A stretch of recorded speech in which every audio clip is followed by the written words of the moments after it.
Hey guys. Hi Layla. Hi Gabe. Hi. How's it going? It's pretty good. How about you? Peachy keen, wonderful. Just happy to be here.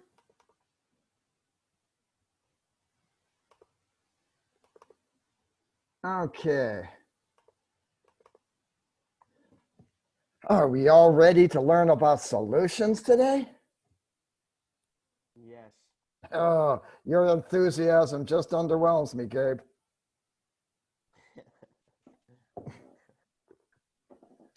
Okay, got Kevin in here.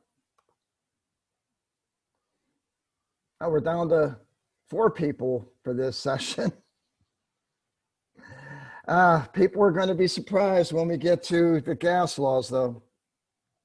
And that is coming up on Tuesday. So on Tuesday, I'm going to get into something called the kinetic molecular theory of gases. It's something you all haven't had before, and it's kind of complicated. So you really may want to attend it.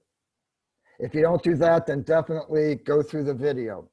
I believe that's a con video, and it goes pretty much in the vein that I do it. Okay? So basically what we're doing here, we're going to talk about terms and background of solutions. We're going to go very briefly in the mass percent because I've already gone over that. We're going to get into a term called molarity. We're going to do problems involving solution prep, the dilution equation, and using molarity and volume to do stoichiometry. So basically a solution is a homogeneous mixture of 2 substances. One is usually a liquid, not always. Solute is the substance being dissolved. Solvent is the substance doing the dissolving. Note, the solvent is usually, but not always, the larger portion. Drinking alcohol will dissolve in water in all proportions. What I mean is if you have a 1% of alcohol in water, that mixes. If you have a 1% water and alcohol, that mixes. If you have a 50-50 mixture, that mixes. So water is generally thought of as the solvent when we're dealing with ethanol and water. But sometimes in the cases of the things like whiskeys or rums, that's going to get into a larger portion of ethanol than the water. But the solvents and solutes can be solids, liquids, or gases. You know that because every time you open a pop bottle and you see the bubbles come to the top, the pressure that was keeping the bubbles dissolved gets released when you take the cap off. So the bubbles coming floating up to the top.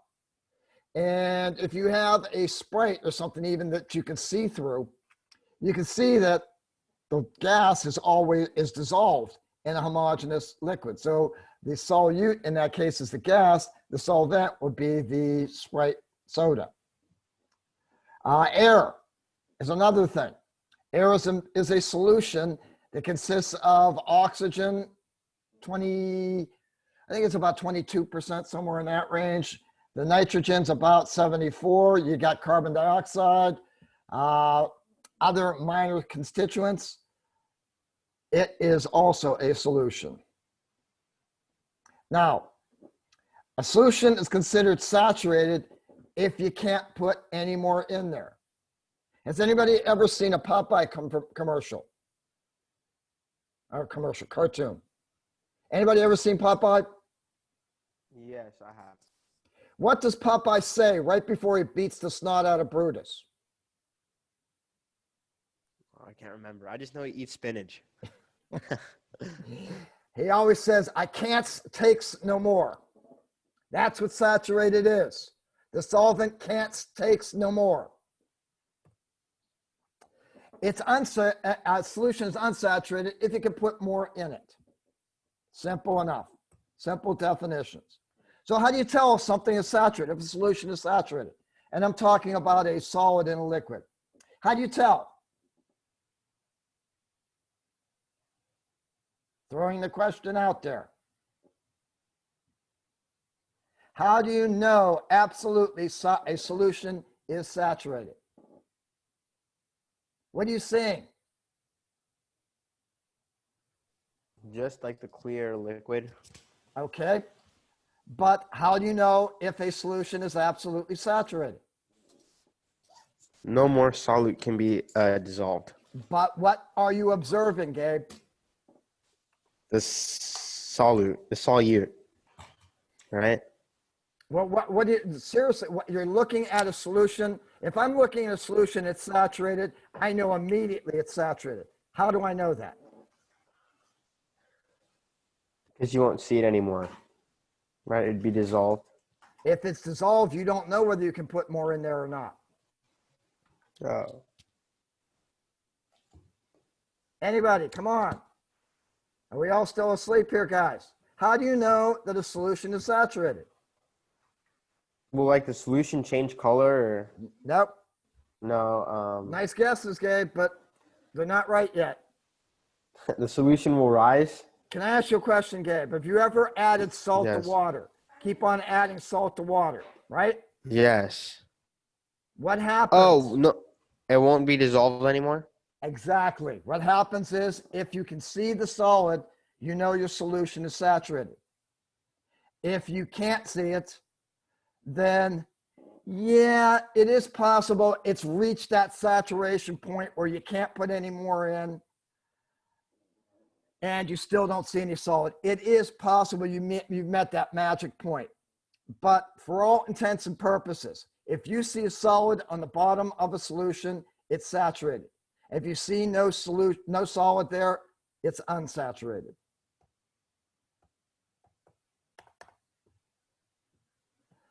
All right. How do you get more in? You got this solid down at the bottom. How do you get more of the solute into the solution?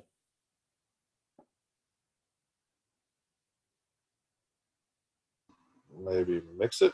Oh no. Yeah, that's one thing. You can take it, you can mix it, you could agitate the solution. That's one way. What's another way?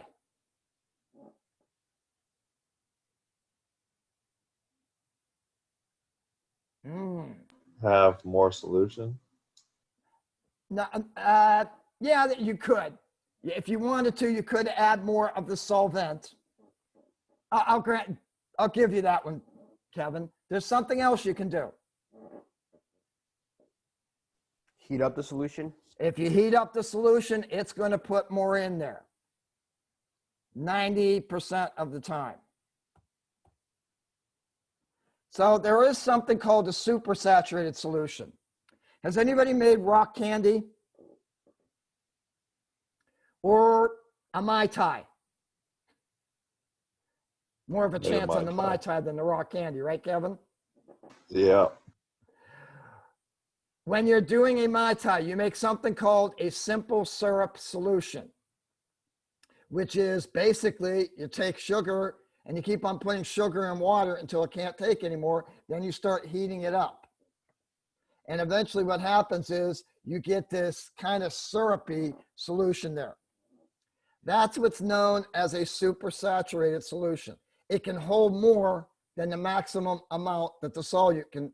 It can hold more than the maximum amount of the solute. And it happens because you get this perfect condition in there that you've got everything just perfect. But what happens is if you disturb that in any way, like if you put a string in a syrup, in a simple syrup solution, the water will crystallize or the sugar will crystallize on that string. And basically what you've done is you've made rock candy, hard rock candy. Put some dye in there, little powdered sugar afterwards. You have hard rock candy. Now, Has anybody ever heard of this big institution that's somewhat north of here, but below the border? It's real close to the state prison. I believe they call that the University of Florida. Anybody hear about that? Yes. Okay. What is the University of Florida famous for producing other than love bugs? Football players. Bad ones recently. Sorry, Kevin. What did it produce? In the 60s, they produced this thing. Gatorade. Gatorade. The whole principle behind Gatorade was the University of Florida found that their players were getting cramps. And they know that muscle activity is based upon using electrolytes in your body to transfer electrical signals so that you don't get cramping. So what they did was they put a whole lot of ions like salt into this solution, and they made it sugary to make it palatable. So that the idea was that these solutions would be able to conduct electricity. A substance that can conduct electricity when dissolved in water is called an electrolyte. Two things an electrolyte has to be. It has to be ionic and it has to be soluble. So what happens when you dissolve a salt in water? The water surrounds the individual sodium atoms and the individual sodium ions and the individual chlorine ions. And so when you have a potential difference, you have a negative negative electrode and a positive electrode. The chlorides go towards the positive, the sodium goes towards the negative. And because you have this transfer of electrical charge, you get a movement of electrons and it completes the circuit. Now, the way it does this, and I think I described this earlier, you have a crystal. You have a crystal of something like sodium chloride. Water is a polar solvent.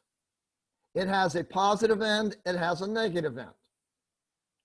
So what happens is the water starts to attack the positive ends, the hydrogen ends start to attack the chlorides, the negative ion in the crystal.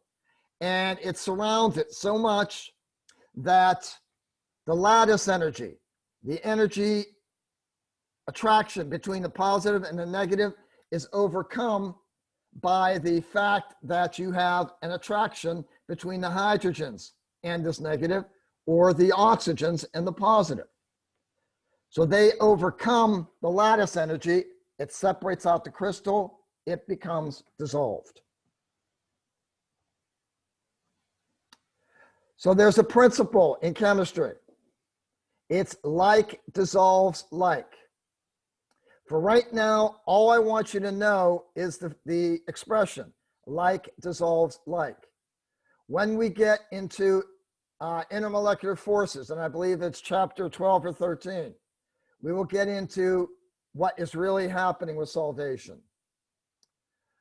Polar solvents dissolve polar compounds and ionic compounds. So water will dissolve ethanol. Ethanol is a covalent molecule, but it's got polar bonds in it. There's a difference between the electronegativity of the oxygen and the hydrogen. The oxygen wants the electrons more, so it becomes slightly negative charge. The hydrogen, a slightly positive charge. Ionic compounds, very easy. You have a positive cation and negative anion. They're already there.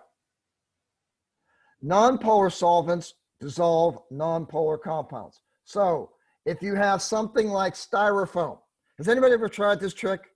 Putting gasoline in styrofoam? Or styrofoam in gasoline?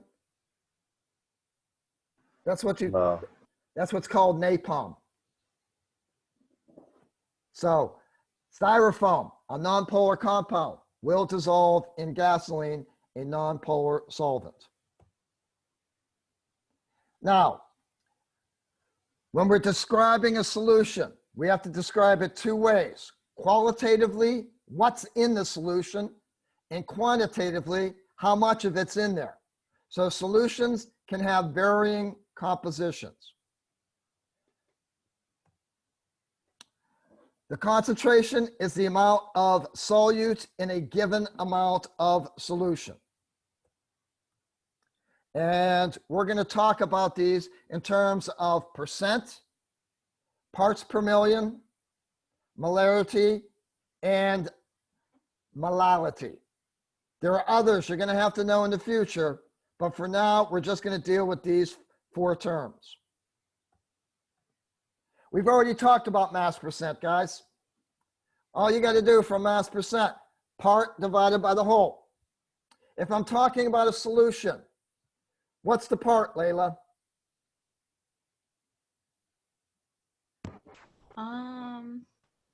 What's a solution composed of? The elements. Okay. It's composed of the elements. But what did I say earlier? I described there are two parts to a solution. Do you remember what those two were? I just mentioned it. No's a perfectly good answer, Layla.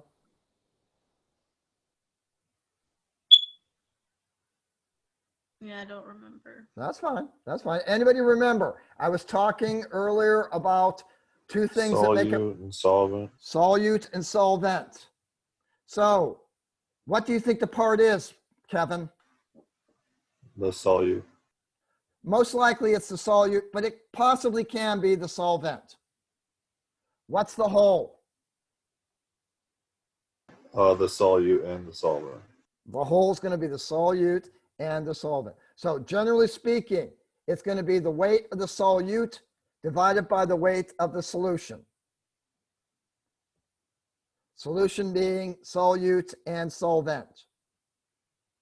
But understand, in certain circumstances, we could be talking about the weight of the solvent over the weight of the solution. What is the mass percent? Made by mixing 33.9 grams of ammonium chloride in 100 grams of water. Simple problem, guys. Just tell me how you would solve this. Ian, you out there, Ian? Yeah, sorry. Okay, you have 33.9 grams of ammonia chloride. You put that in 100 grams of water. Okay, so Ian, Once you what is the the solute? molar mass. Oh, What is the solute? You don't need the molar mass for this problem. wouldn't What it is be the this? NH4? NH4Cl is the solute. What is the solution? The solution is the right answer to the problem, but what is the solution in this instance? Wouldn't it be NH4Cl plus H2O? Very good. Some people will do this problem and they will just take the 33.9 and divide it by the 100 and come up with 33.9%. In this instance, you got to divide the 33.9 by 133.9. So instead of being 33%, the right answer is 25.3%. Okay. Let's go, Gabe. Just tell me how I do the second problem. You have 44.7 grams of lead nitrate in 125 grams of water. Gabe, Yeah.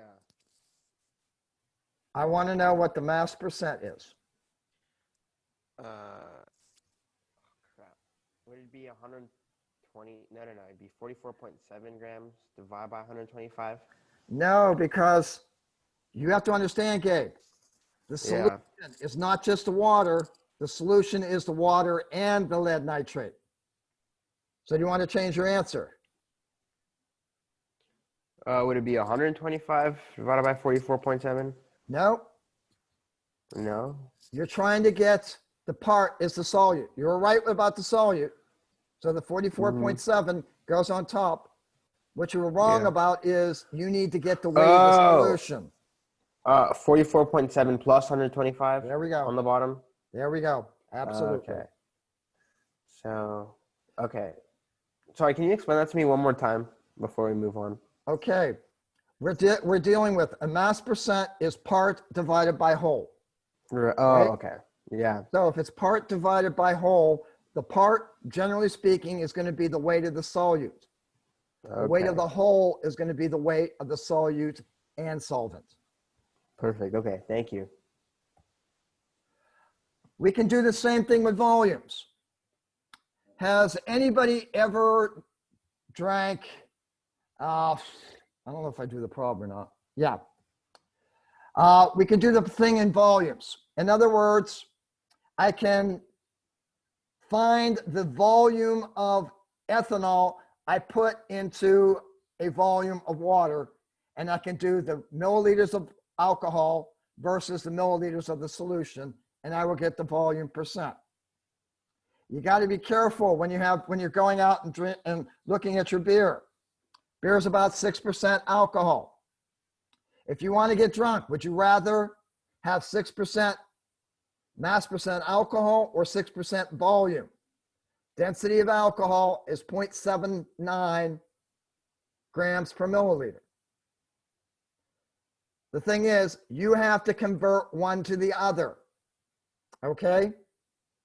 You either have to convert the 6 grams per 100 grams, 6 grams of alcohol per 100 grams of solution, or the 6 milliliters to 6 milliliters to 100 milliliters of solution.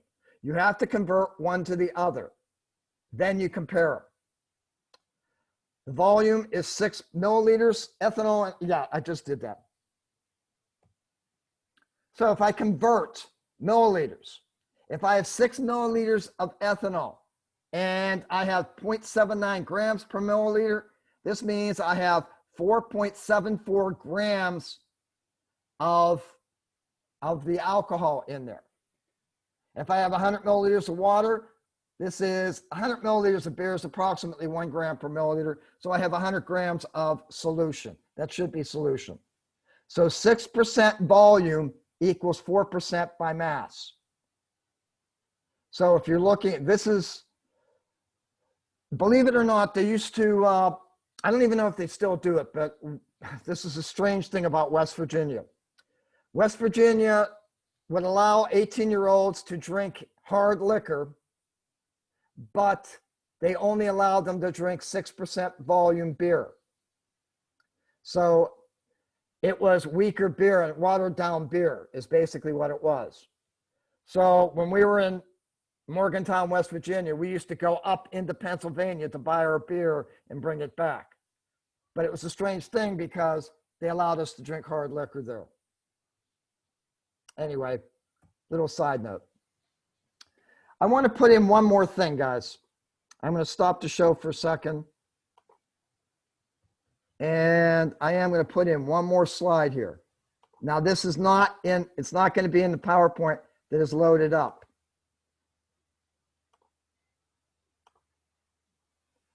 I don't want the slideshow.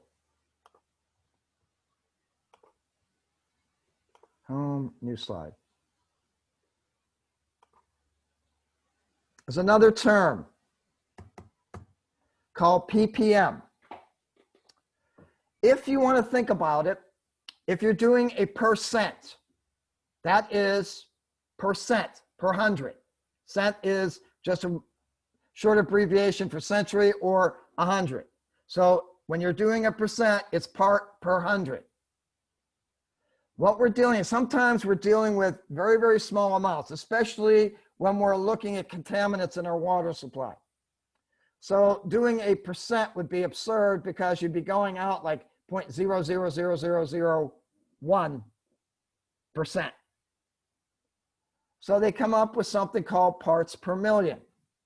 And what this is it's the part of the we'll say solute, divided by 1,000,000 parts of the solution. And the inner conversion here, if I do like 1/100, if I do a ratio, is equal to x over 1,000,000. Does this make sense to you guys?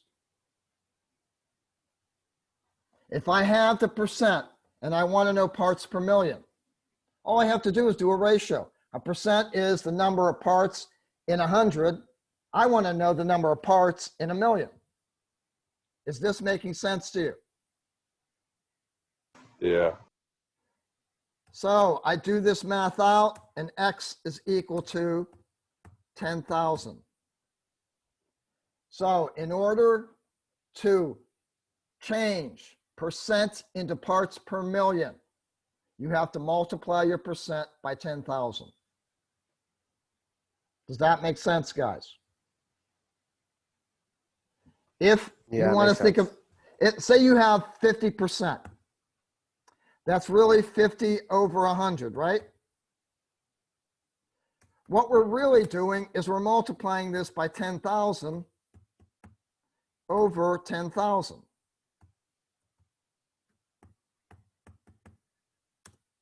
And when I do that, I get 500,000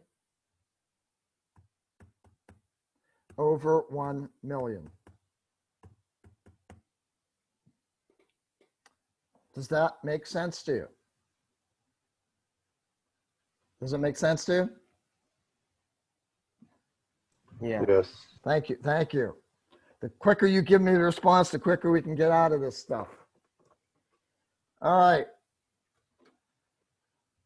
New term. Important term. Are you familiar with molarity? Yes. You had it Yeah. introduced in introductory. Is there anybody that's Yeah. not familiar with it? Anybody that's not familiar with this? Let's go over it.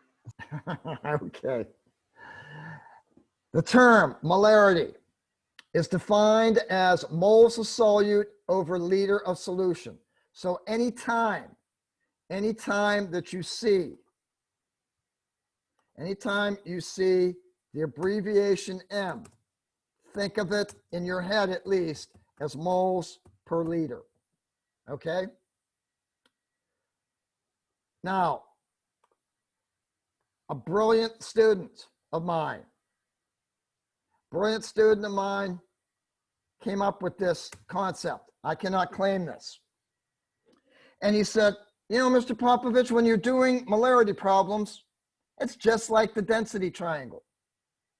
And I looked at him and said, you know, you're absolutely right. Can I steal it? I steal lots of things, guys. So, just like the density relationship, we have the molarity triangle. If I have moles and I have liters, to get the molarity, I divide the moles by the liters.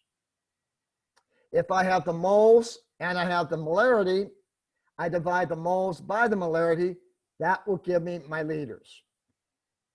If I have the molarity and the liters, I can multiply the molarity by the liters. I will get moles. What is the molarity of a 100 milliliter solution containing 15.6 grams of sodium hydroxide? By the way, quick little distinction. This is liters of solution, not liters of solvent. Just keep that in mind in the back of your head someplace. So if I've got 100 milliliters of solution and it contains 15.6 grams of sodium hydroxide, Jasmina, haven't bothered you yet today. Have you buggered off, Hello. Jasmina? Nope, you're there. No, I'm here. Okay. Okay, by my density, by my molarity triangle. And the question asks me for molarity. Okay? So I'm going to need to get moles and divide it by liters. One of them's given to us, right? Jasmina? Yeah. So what am I going to have No, to do you to get need- the you- molarity? Don't you need to convert both of them? You need to convert 100 milliliters to liters and then 15.6 grams to moles. Well, that's the harder part. How do you get moles out of 15.6 grams of sodium hydroxide?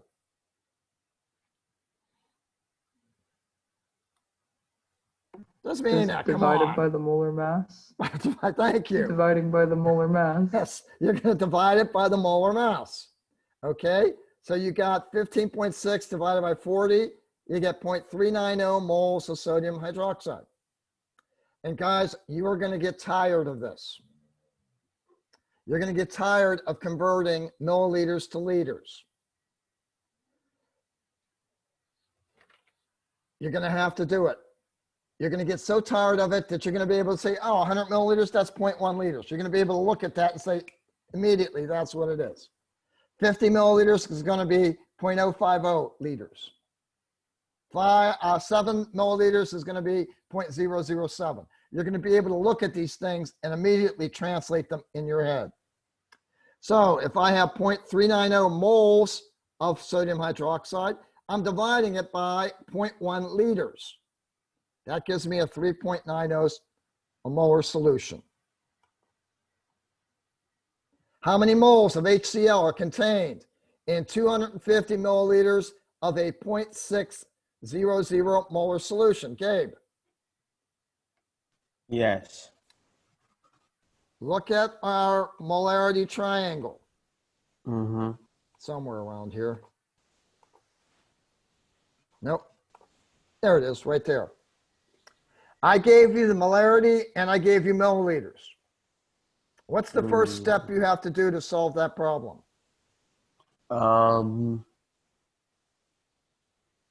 You need to get the moles.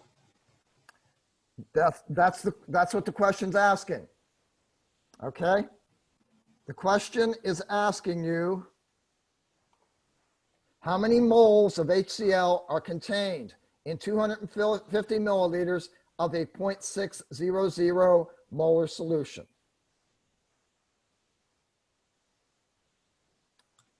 So we want moles. Right. Convert 250 to liters. Okay. Can you tell me right off the top of your head how many liters that would be? 2.5 or 0.25. 0.25. 0.25. Okay. So I've got the liters of my HCl solution. What do I do with that 0.25 liters? 0.250 liters. Multiply it by 0.6. Simple enough. I've got 0.150 moles of HCl. Miraculously, guys, I've given you another way to get moles. So if I've given you another way to get moles, you can use this in stoichiometric problems, and you will be. Now, sometimes when you're a chemist, you're told you have to make a certain concentration of and volume of solution. So what you have to do is you have to figure out how many grams you're going to need. So I've been given the task of making 750 milliliters of a 1.75 molar solution. And the question is, how many grams of iron 3 bromide would I need? Strategy. You can get moles really easy. All you got to do is multiply the liters by the molarity. That will give you moles. Then once you have moles, divide moles by, or multiply the moles by the molecular mass over 1 mole. That will give you your grams. So in this particular problem, I have 0.7500 liters. I multiply that by my 1.75 molarity solution, which is moles per liter. Liters cancel. That gives me 1.31 moles. My iron 3 bromide is FeBr3. My molar mass is 295.6. At this point, I get 1.31 moles times the molecular mass. I get 387 grams are needed to make that much of that solution. Are we good, guys?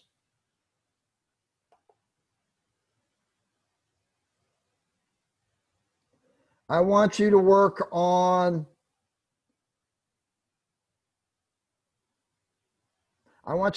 question 1 here, okay? Just to save you some time, use 58.5 as the molar mass of sodium chloride. I want you to work on that, okay? And I will Okay, be sorry, back. what was the molar mass? Sorry, what? 58.5. Okay, thank you. I'll be back in about 2 minutes.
Sorry, guys, my wife just got back from the gym.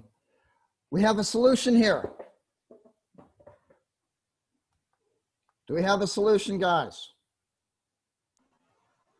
Yes. I think so.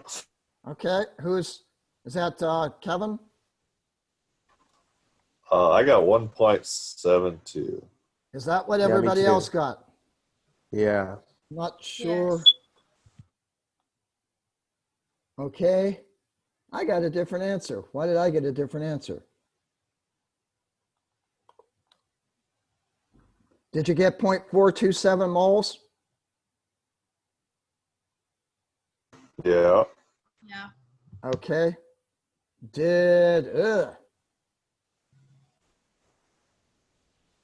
Oops. Oops.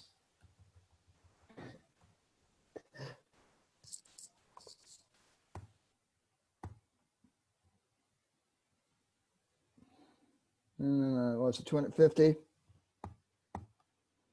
What'd you say your answer was? I got a 1.72. Like I said, the molarity was 1.72.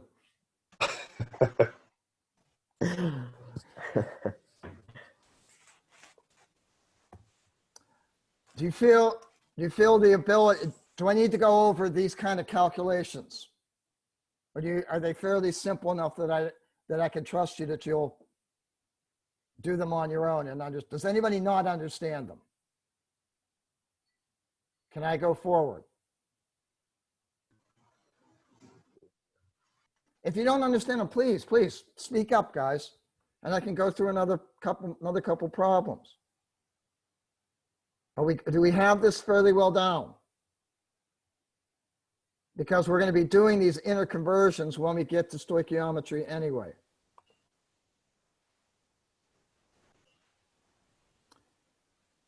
If I have 500 milliliters, basically what I'm doing, and I'm preparing these solutions, I do all three different types with those three problems. If I'm going with molarity and volume to grams, I multiply the liters by the molarity. In this case, 0.500 times 2, that gives me 1 mole. I then take the 1 mole, multiply it by my molar mass per gram. This means I'm going to need 58.5 grams.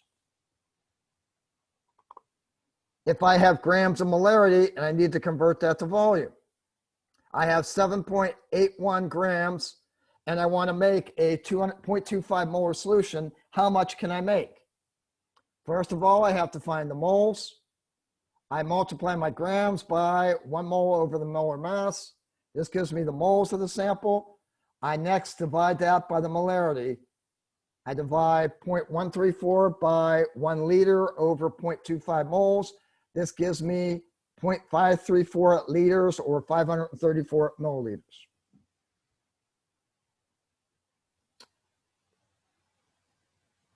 Those are the three, guys. Any questions? Questions? Now, I'm going to go back to the formula. Back to the formula for molarity. Okay, molarity is moles of solute per liter of solution. And basically you get moles by dividing the grams by the molar mass, right guys? Am I saying anything stupid here? No. Do grams change when you change the temperature?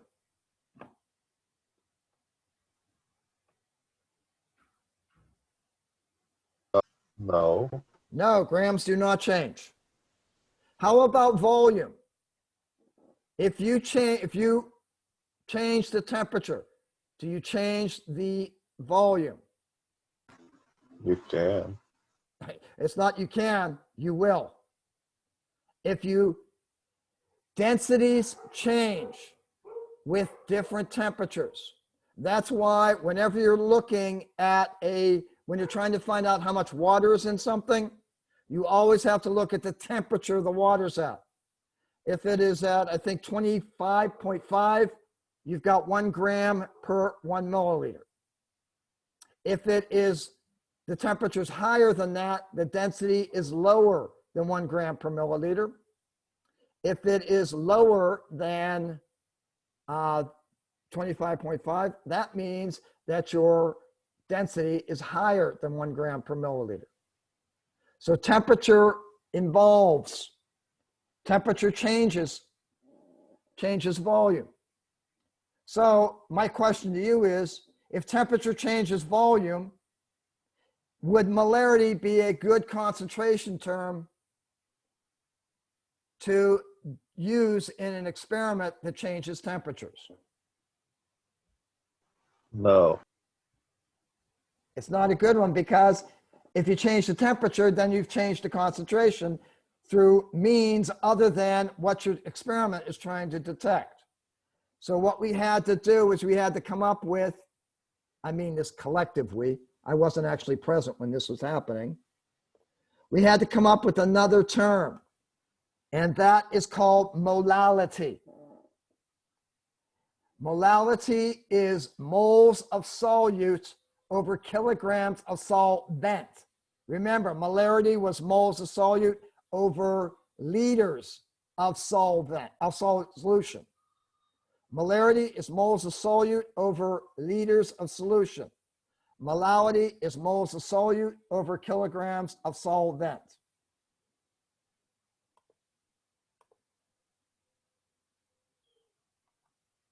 So how many grams of calcium chloride would it take to create a 400 milliliters of a 2.55 molal solution in water?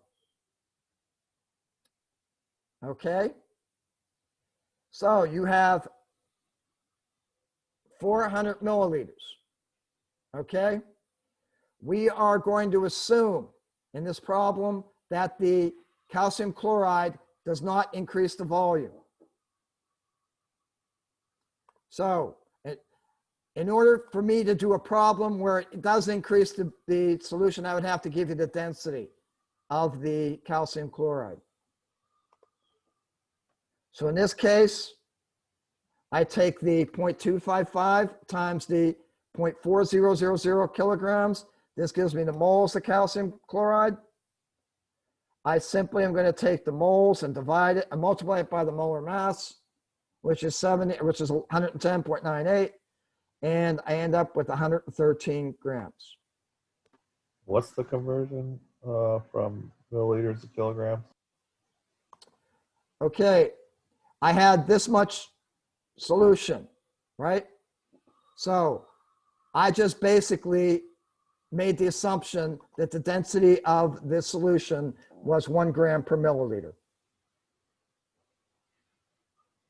Okay, Kevin? In real life, I would have had to have given you, in real life, I would have had to have given you the density of the solution to do this problem so that you would be able to figure out how much the water really weighed. Okay? Okay, so you're saying it was 400 grams and then Right. 400 divided by 1,000 per kilogram. Right. Okay. Now, I'm going to go back to the slideshow for this one. Okay. Let's think about this problem. I'm diluting a solution. All right. I start off with a certain amount of my solute in my solvent, and I basically have a molarity of that, correct? We're not going to deal with molarities until we get later on in the semester. Is that true, guys? I have a certain concentration if I have a certain amount of solute in water, correct? Yeah. If I add more water, have I added any more solute? Oh. So if I haven't added any more solute, but I've increased the water, has my concentration gone up or has it gone down? Down. It's gone down. Okay. I add more water. Have I changed the amount of solute? No. More, more, more. I'm done. So I have not put any more solute in there, have I? No. So the initial moles I have are equal to the final moles I have, right? Right? Layla, give me a response. Are the initial Yeah. moles equal to the final moles if I haven't put any more solute in there? Yes. Okay, now, how do we calculate the moles initially? We multiply the molarity times the volume, right? Yes. So I got the molarity initially times the volume initially is equal to the moles initially, which is equal to the moles final, which is equal to the molarity final times the volume final. I can eliminate this term, and I come up with this nice, beautiful little equation on the bottom. M final times V final is equal to M initial times V initial. The beauty behind this, you don't have to do any conversion of volumes, because if you've got milliliters on the left side and milliliters on the right side, you're going to have to convert it by multiplying it by 1/1000 on the left, and you're going to have to multiply it by 1/1000 on the right. They're going to cancel out, right? So as long as the label for your volumes stays the same, in other words, you're not comparing milliliters to ounces or gallons to liters. As long as the label of the volume stays the same, you don't have to worry about converting it. Does that make sense to you all? Beautiful equation. This is going to help you out in the long term.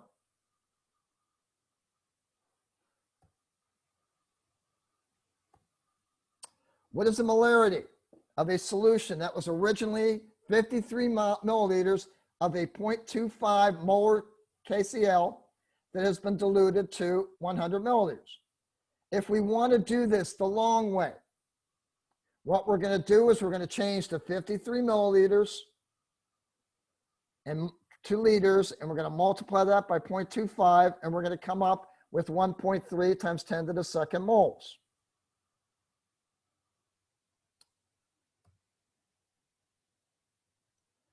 Then once we get the 1.3 times 10 to the second moles, we're going to multiply that by we wanted 1,000 milliliters. So we're going to multiply that by 1 times 1,000 over 100. This gives us 0.13 moles per liter, or that is our new solution. That is our new concentration. The reason this is 1,000 over 100 is, remember, I'm dividing by the volume. On the other hand, I can use this formula, M1V1 equals M2V2, and come up with a easier solution. I got 150 milliliters of a 0.350 molar NaCl solution. I boiled it down to 50 milliliters. What is the new concentration?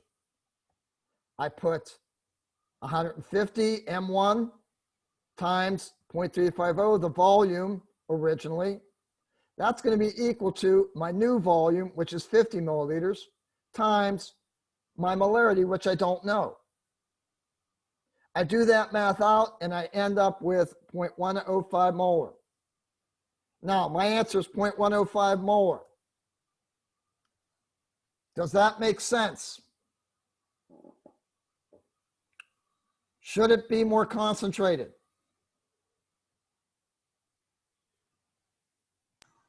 No. What am I doing, Kevin? Well, I'm taking 150 milliliters and I'm boiling it down to 50. So is the volume less? yes. So should it be more concentrated? I guess so. So if it wasn't more concentrated, Yeah. it's a way to check your answers, to make sure you are putting the right thing with the right thing.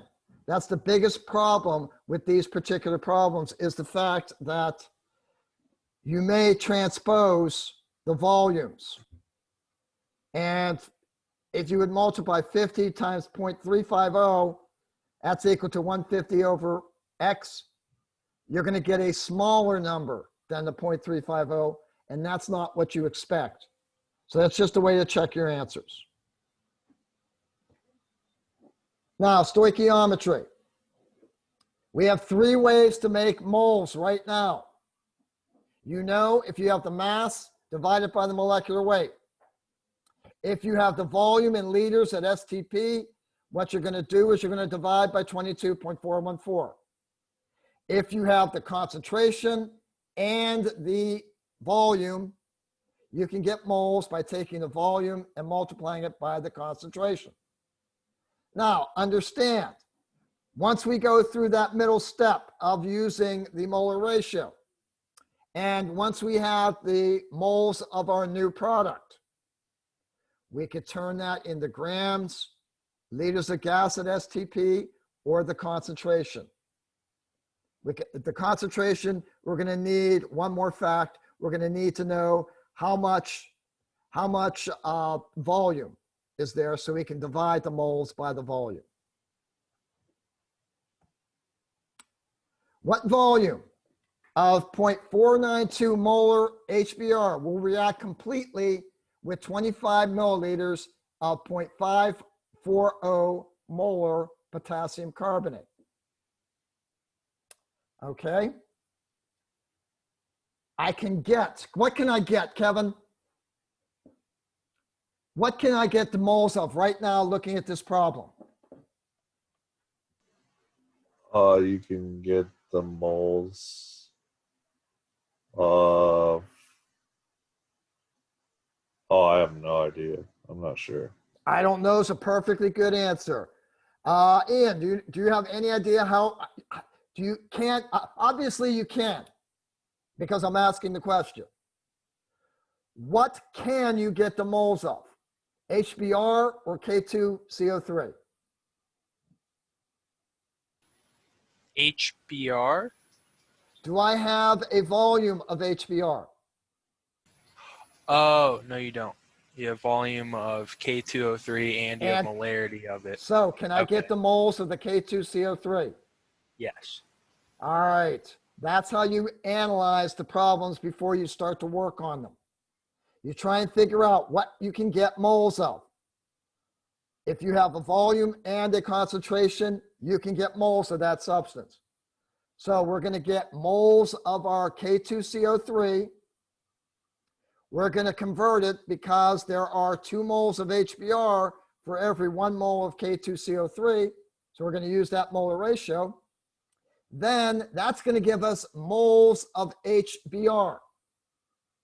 If I have moles of HBr and I have the concentration of HBr, can I get the volume, Jasmina?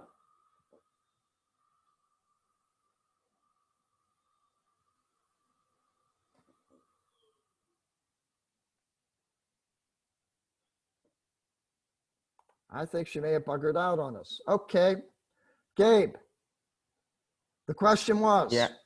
if I have moles of HBr Mm-hmm. and I have a concentration of HBr, can I get a volume? Yeah. How do I do that? You do. Oh, crap. You divide by the 0.492. Divide the moles by the 0.492. So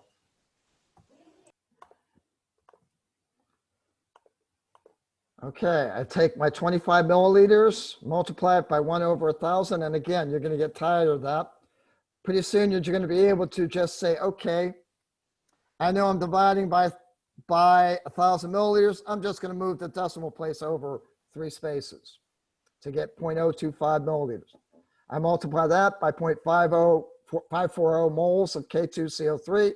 I get 0.0135 moles of K2CO3. This is the same type of moles you would have gotten by taking grams and dividing it by the molecular mass. So I've got moles of one of my reagents. Now what do I do?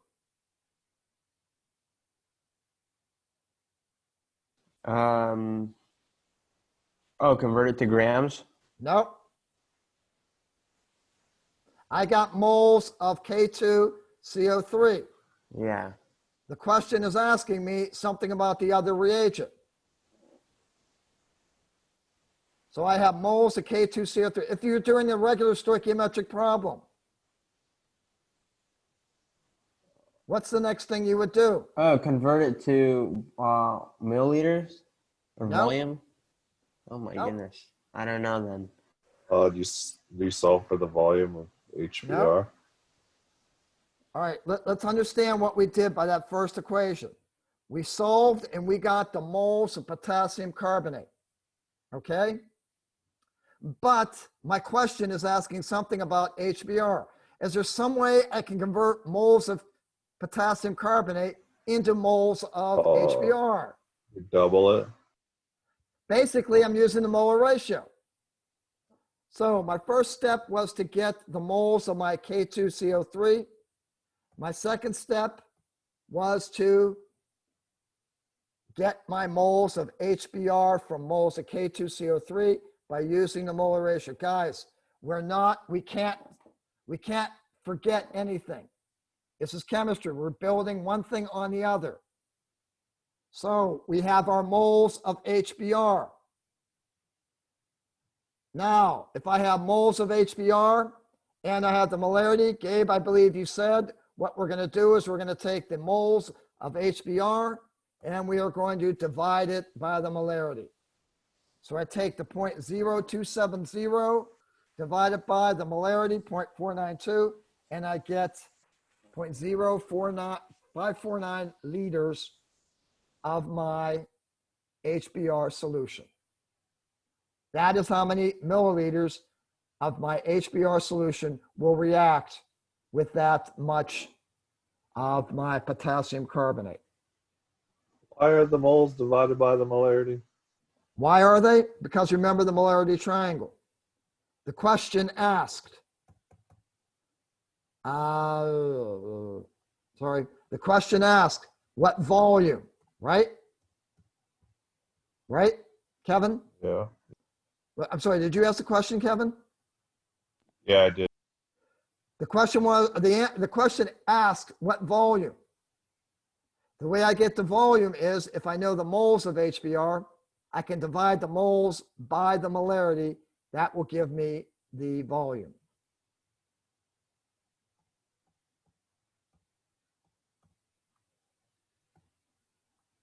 Okay?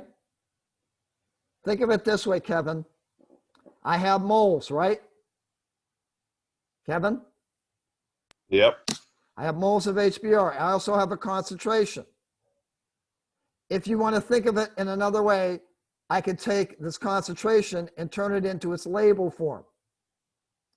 The label form is moles per liter, right? If I just put the liters on the top and put the moles on the bottom, I can take 0.0270 moles of HBr and multiply it by 1 liter over 0.492 moles. Moles cancel, I'm left with liters. Okay. What mass of sodium bromide will react completely with 37.09 milliliters of 0.825 molar lead phosphate?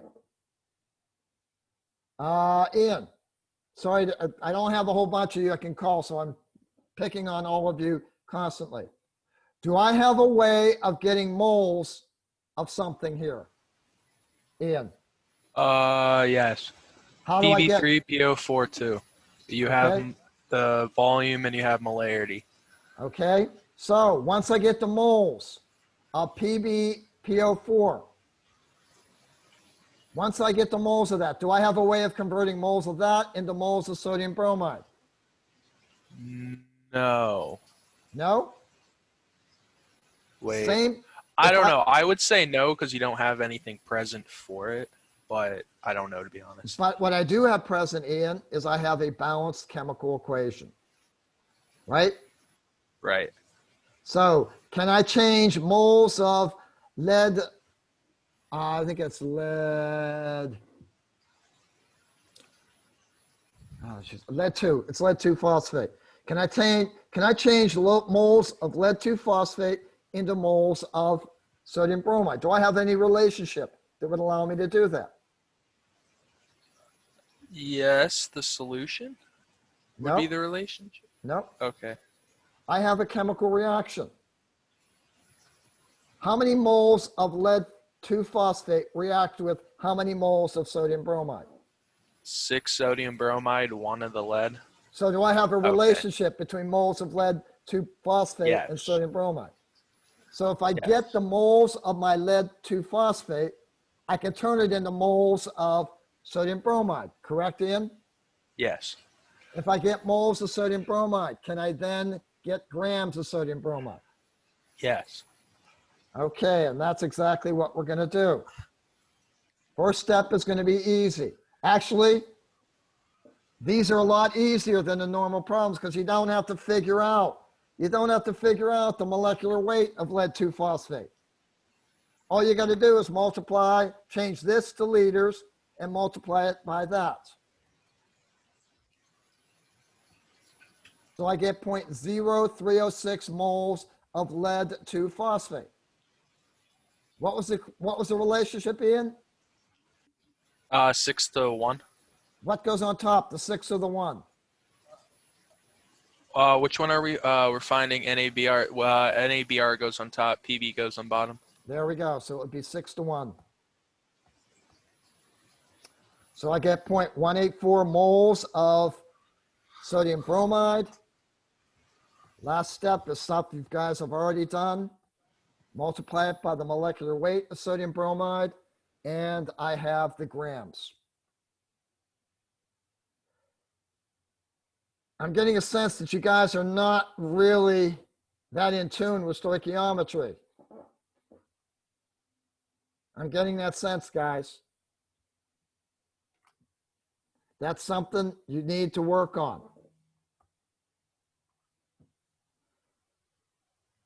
Okay, this is an important question. I got 4 minutes to do it in. I have 13.11 milliliters of 0.250 molar barium chloride. I have 19.80 milliliters of 0.225 molar sodium nitrate. Layla, do I have a way of getting moles of barium chloride? Yes. Do I have a way of getting moles of sodium nitrate? Yes. So it seems like I have ways of getting moles of 2 different reactants. What kind of problem is this? Thinking back to stoichiometry. I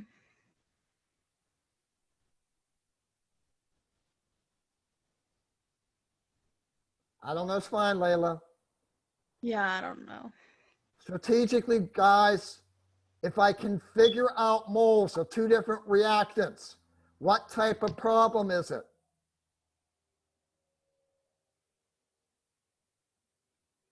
Is it mass percent? Nope. Think back to stoichiometry. Remember in stoichiometry, I would give you grams of one reagent and grams of the other. We had a way of getting moles of both reagents, right? What type of problem was this?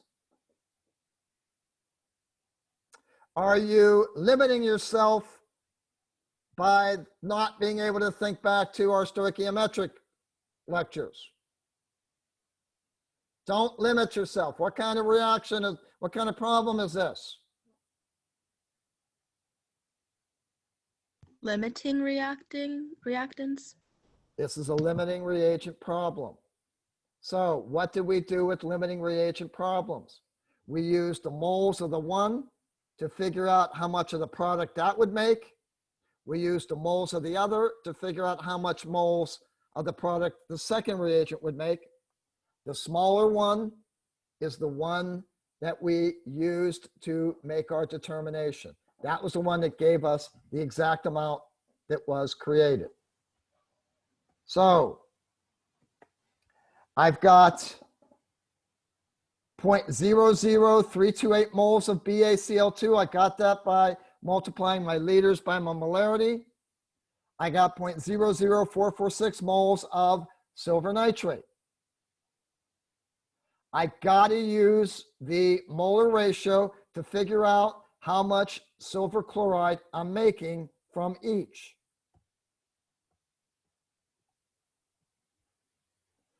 The relationship between silver nitrate and silver chloride is 1 to 1. The relationship between barium chloride and silver chloride is 1 to 2. So if I figure out I have 0.446.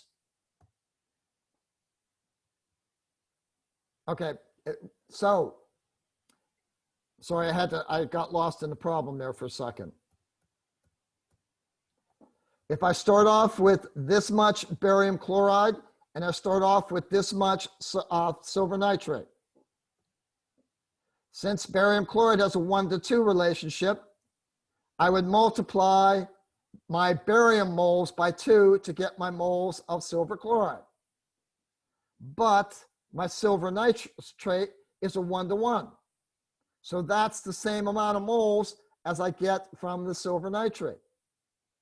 I look at these two numbers. Which one is smaller, guys?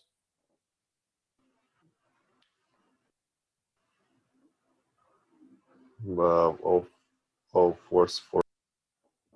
The silver chloride that was produced from the silver nitrate is the smaller one of the two. So that's the one I use. That's the one I use to figure out how much silver chloride I can actually make. Okay, guys, you need to really work on your stoichiometry. I can see that right now. That's going to be heavily questioned in the next test. All right. Okay, guys, that's it.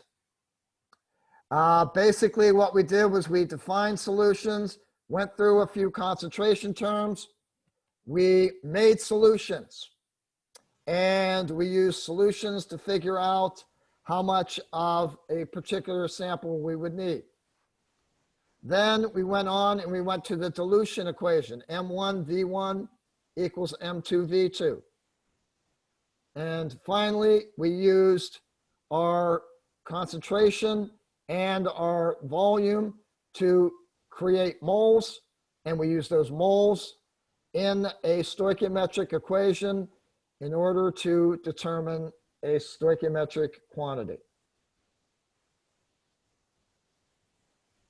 Any questions, guys? By the way, this is what you are doing in your lab this week. What you're doing is you are relating the grams of your KHP into moles of your NaOH, and then you're simply dividing the moles of the NaOH by the volume of NaOH you used in the titration, and that gives you the concentration of the NaOH. Any questions? No, not from me. Have a good Thank you. weekend. Take care, thank you, guys. you too. Remember, Have a good one. practice stoichiometry. You guys need it. Stoichiometry and Mai Tais. Let's go. Maybe not mixing the two, Kevin. That's how I learned That's better. dangerous. That's dangerous.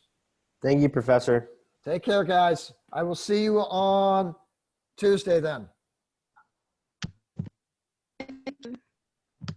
Lady, I don't, sorry, never mind.